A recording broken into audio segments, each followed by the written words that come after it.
আসসালামু আলাইকুম। বাংলা ভাষায় একটা কথা আছে, হাতে মারতাম না ভাতে মাইরাম। আছে না, কথা আছে মুসলিম ভাইয়ের বউয়ে মাঝে মাঝে এখন জামাই মানুষ কিছু তো কইতে পারে না, তো বাবিয়ে কাজে লাগলে কয়, শোনেন আপনারে হাতে না মাইরা ভাতে মাইরাম ভাই, কই হেডা কেমনে, কয়টা বুঝবেন সময় হইলে।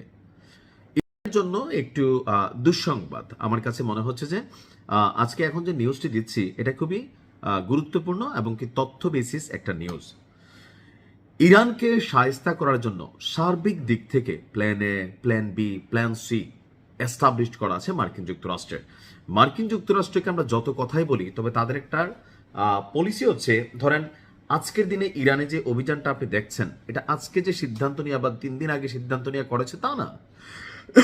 এটা সম্পর্কে সম্ভাব্য 100টা প্ল্যান, 100টা পলিসি, কখন কোন ভঙ্গিতে কোন দৃষ্টিভঙ্গিতে যাবে, কখন সর্বোচ্চ শক্তিটা প্রয়োগ করবে, কখন করবে না, পরিকল্পনা এ যদি ভেস্তে যায় পরিকল্পনা বি কি হবে, সবকিছু সেটেল করা। তো এই মুহূর্তে এসে আপনার বলা হচ্ছে যে ইরানের জ্বালানি মন্ত্রী আব্বাস আলিয়াবাদী তিনি বলছেন যুক্তরাষ্ট্র এবং ইসরায়েল এই মুহূর্তে যে সমন্বিত অভিযানগুলো চালাচ্ছে, এখানে মূল টার্গেট করা হচ্ছে সামরিক বেসামরিক জিনিসগুলোর বাহিরে গিয়ে বিভিন্ন অঞ্চলে পানি এবং বিদ্যুৎ সরবরাহের যে সিস্টেম সেগুলোতে আপনার আঘাত করা হয়েছে। আর এতে রাষ্ট্রীয় যেই সাপ্লাই চেইন এটা বিঘ্নিত হচ্ছে।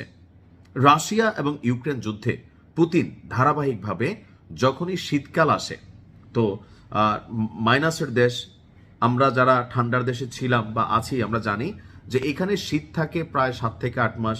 আপনার ঘরে বয়লার চালাইতে হয়, টেম্পারেচার ব্যালেন্স করতে হয়, সো হিউজ পরিমাণ গ্যাসের দরকার হয় অথবা বিদ্যুতের ব্যবহার লাগে।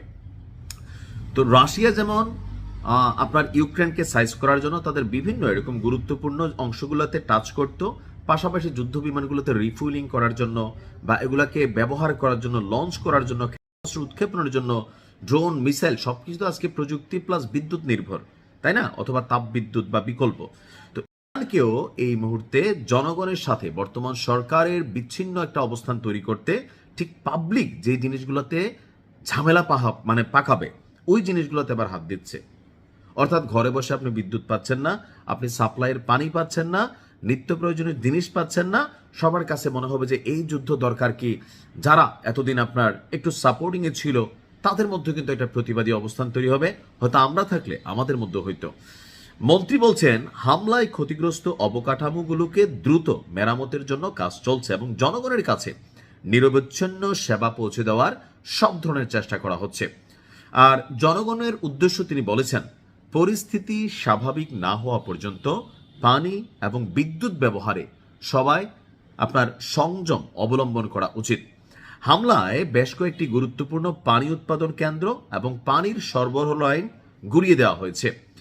আর ইরান বলছে যে সরকারি কর্মকর্তারা বলছে জনজীবন স্বাভাবিক রাখতে সকল ধরনের ব্যবস্থা নেওয়া হয়েছে।